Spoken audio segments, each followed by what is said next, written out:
Hola, mi nombre es Dolores Valadez y en esta ocasión vamos a hablar acerca del arte de evaluar al alumnado con aptitudes sobresalientes. Antes de iniciar respecto a cómo hay que hacer una evaluación a los alumnos con aptitudes sobresalientes, me gustaría que empezáramos por definir qué es la evaluación. La evaluación pues es un recurso que nos va a servir para hacernos cierta idea del alumno y así poder tomar decisiones bien fundamentadas. Esta evaluación nos permite conocer en mayor o menor medida a este alumnado y también a su vez conocer cuáles son sus características y por lo tanto sus necesidades educativas que debemos de dar respuesta al interior o fuera de la escuela. Para la evaluación tenemos también que hacer una diferenciación entre lo que es la evaluación y la aplicación de pruebas, que son dos cosas totalmente diferentes, aunque guardan relación entre sí. La aplicación de pruebas, como su nombre dice, pues es aplicar instrumentos y su propósito es recopilar información.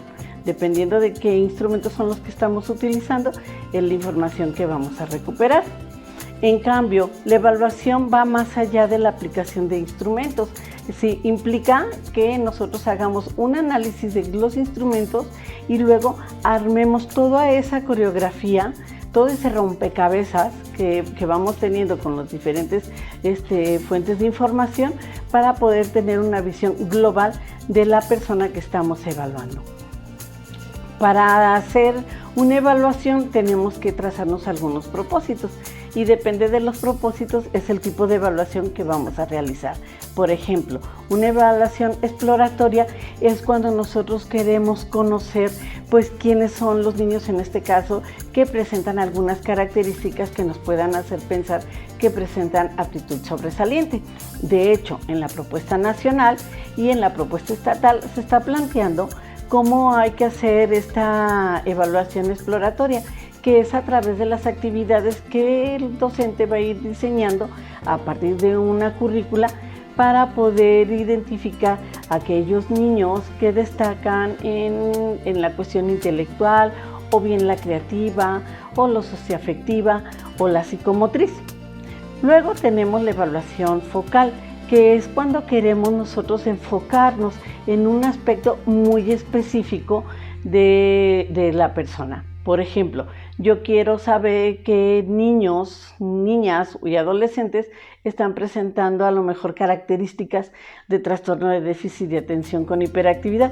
Entonces hago una evaluación muy focal respecto a la atención o respecto a la hiperactividad. Por su parte, la evaluación diagnóstica es la que nos va a permitir a nosotros tener una evaluación integral acerca de la persona a evaluar. Y cuando hablo de integral es que no nada más vamos a estar centrándonos en los aspectos cognitivos, sino también en los socioafectivos y en los conductuales. Ya en la otra cápsula mi compañero Mauricio habló pues de la evaluación de los aspectos no cognitivos, que son también igual de importantes que los aspectos cognitivos. Más adelante hablaré qué más debemos de considerar en una evaluación diagnóstica. Y por último también se habla de una evaluación del progreso, que esta evaluación nos va a ir permitiendo cómo va evolucionando el niño, la niña o el adolescente o nuestro grupo incluso en el que estamos interviniendo. Incluso también podemos hablar de evaluación del progreso del programa, ¿sí? O de las estrategias que estamos utilizando y no nada más pensar en una evaluación al final, ¿sí? Sino que lo ideal es que nosotros vayamos haciendo una evaluación a lo largo del ciclo escolar para ir viendo cómo va evolucionando el niño, nuestro programa y si es necesario introducir nuevos ajustes. Para la evaluación se consideran 4 pilares muy importantes. Uno, que tiene que ver la entrevista, que para mí es muy fundamental porque es a través de la entrevista donde recopilamos información muy importante respecto al desarrollo, al comportamiento, a aquellas cuestiones en las que va destacando el niño y que eso nos va dando una información respecto justamente al niño y cuáles son sus características. La entrevista pues puede ir enfocada a los maestros, a los padres y al niño, incluso a sus compañeros.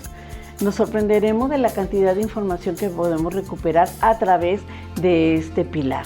Luego, bueno, pues tenemos todos los procedimientos informales que pueden ser cuestionarios, pueden ser guías de entrevista escrita, pueden ser formularios que se van contestando y que pues también, como les decía, nos va a dar información muy importante.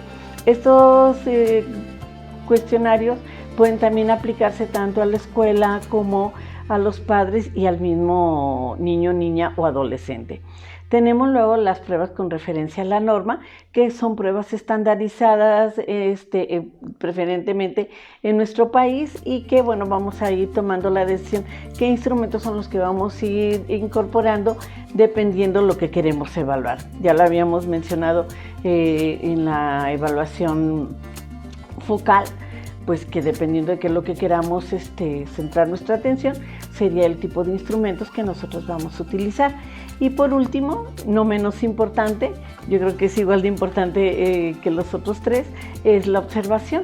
La observación in situ es muy rica porque nos permite darnos cuenta en un contexto real cómo se está desempeñando el niño, la niña y el joven que dentro del aula, y cómo se dan las interacciones de esta persona con sus demás compañeros, con el docente y a su vez el docente, los compañeros o compañeras con este niño, niña o joven. Esa nos va a dar también información que junto con las otras informaciones que vamos retomando de los pilares, vamos a poder armar esta coreografía que les comentaba. Ahora, en el caso pues ya muy específico de los niños con aptitud sobresaliente, podríamos hablar como de 3 momentos que se considera la evaluación. Uno que tiene que ver con la detección, otro que tiene que ver con la identificación y otro que tiene que ver con la evaluación.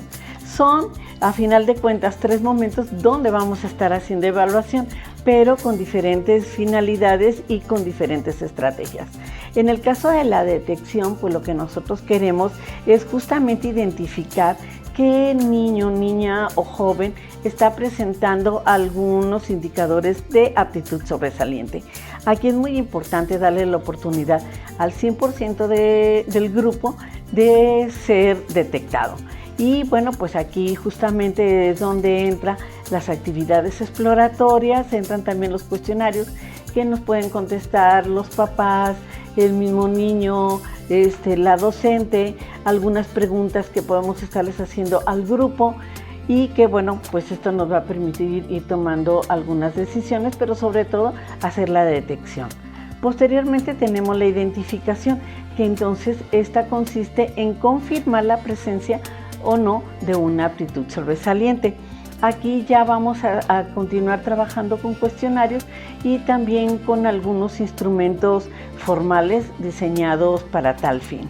Y por último tendríamos la evaluación a la cual podemos llegar para hacer una evaluación integral, para hacer a lo mejor una evaluación mucho más focalizada para aquellos niños, niñas y jóvenes en los que queremos conocer aspectos muy puntuales o una visión mucho más integral.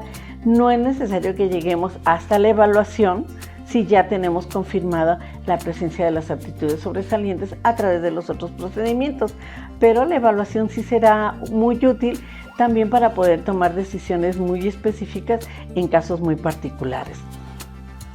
¿Qué se utiliza como instrumento? ¿Qué hay que evaluar? Antes de hablar de instrumentos, pues tendríamos que evaluar lo que tiene que ver los aspectos cognitivos, la inteligencia, la creatividad, aspectos sociales, aspectos emocionales y aspectos conductuales. Si en el camino nos vamos encontrando otras cuestiones que son importantes evaluar, pues entonces tendremos que incorporar instrumentos o cuestionarios que nos permitan conocer a profundidad esos aspectos. Generalmente, en cuanto a inteligencia, lo que utilizamos son las escalas Wechsler y también podemos estar utilizando el Raven cuando estamos haciendo evaluaciones grupales, donde estamos haciendo evaluaciones de muchos niños, y que sea un procedimiento para ir filtrando hasta llegar a lo que serían las evaluaciones individuales con las escalas Wechsler. En cuanto a creatividad, pues dependiendo de la edad, nosotros podemos estar utilizando el test de Saturnino de la Torre, o bien podemos utilizar el CREA, el PIC, el Torrance, entre otros. A nivel social, pues es muy utilizado la batería de socialización, como es el VAS 1, el 2 o el 3.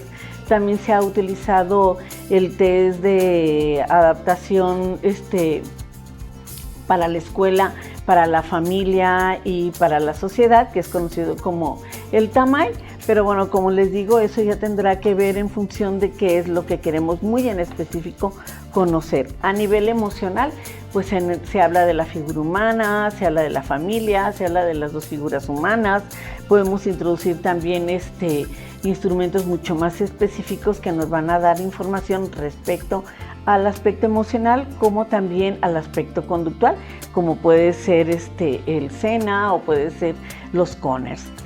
Bueno, cuando pasamos ya a la evaluación psicopedagógica, ya lo hemos comentado, es una evaluación mucho más integral, y aquí entonces tendríamos que recuperar toda la información precisa del alumno y también considerar todos estos aspectos cognitivos y no cognitivos en su evaluación, pero también tenemos que conocer cómo es la competencia curricular de este alumnado, cómo es sus estilos de aprendizaje o sus canales de aprendizaje, cómo está la motivación y sus intereses, que en este punto a mí me gustaría precisar, sobre todo en la motivación, que en la motivación tenemos que enfocarnos mucho hacia dónde está dirigida, en este caso en particular del alumno con aptitud sobresaliente, porque habrá alumnos o alumnas que su interés no sea sacar dieces, su interés sea conocer a profundidad sobre algún tema en específico, ¿sí? Y entonces, bueno, pues se enfocan más en eso, más que en querer cumplir con actividades o tener una buena calificación. Otros niños, sobre todo lo podemos observar en las niñas, esa motivación puede estar más orientada a la afiliación, es decir, a que me quieran, me acepten, me integren en un grupo, y luego yo puedo estar ocultando esas capacidades por tal de no ser rechazada, por tal de no sufrir bullying, etc. Entonces, bueno, como les digo, la motivación es muy importante. Ya tendremos espacio para abordar en profundidad este tema de la motivación, y también, bueno, considerar lo que es estas cuestiones del autoconcepto, la autoestima, la adaptación, como la interacción social de esta niña, niño o joven. Otra cuestión que es importante considerar es el contexto escolar.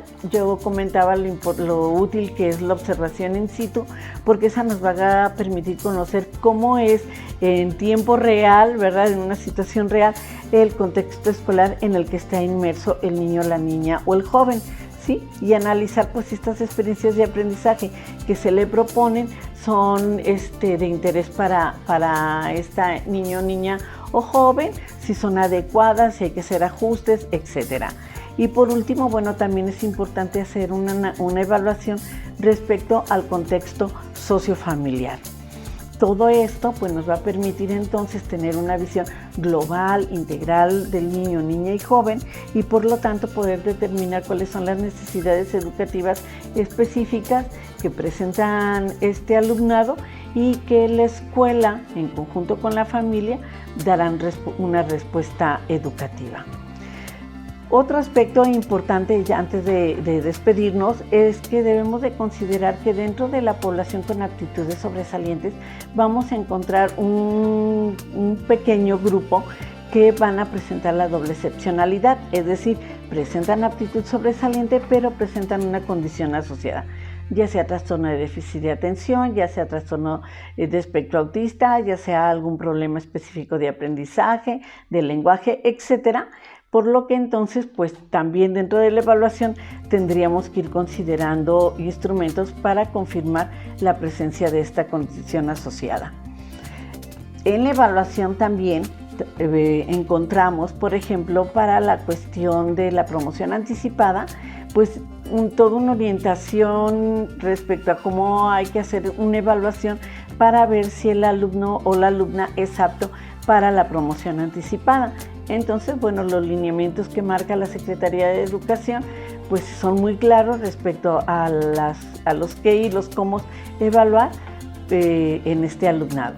También existe una escala de aceleración para el talento que nos es muy útil para poder valorar esta cuestión de la promoción anticipada. Finalmente, bueno, pues nosotros tenemos que partir de un modelo teórico que es el que nos va a guiar respecto a qué es lo que queremos evaluar, con qué instrumento lo tenemos que evaluar, cómo hay que hacer esta identificación, esta evaluación integral y por lo tanto determinar cuál es la respuesta educativa más apropiada para este alumnado, ya sea dentro o fuera de la escuela. Bueno, pues espero que sea de su interés esta cápsula y nos vemos en la próxima. Gracias.